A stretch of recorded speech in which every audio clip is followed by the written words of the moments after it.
নমস্কার, হরিওম তারাবিনয় গুরু মহারাজের আজকের ভিডিওতে আপনাদের সকলকে স্বাগত জানাই। এখন আপনারা শুনুন হরিওম তারাবিনয় গুরু মহারাজের একটি মূল্যবান কথা। যারা ভালো মানুষের ভালো কাজ দেখে জ্বলে, তারা নিশ্চয়ই একদিন চলে যাবে রসাতলে।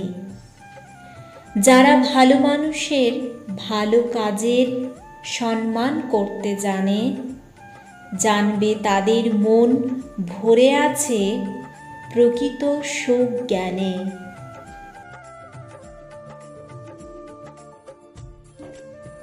এই ভিডিওটি দেখার জন্য আপনাদেরকে অসংখ্য ধন্যবাদ। ভিডিওটি ভালো লেগে থাকলে লাইক শেয়ার করবেন এবং কমেন্টের মাধ্যমে আপনাদের মূল্যবান মতামত অতি অবশ্যই আমাদের জানাবেন। মা তারা ও সাইনাথ আপনাদের মঙ্গল করুন। সুস্থ থাকবেন, ভালো থাকবেন। নমস্কার।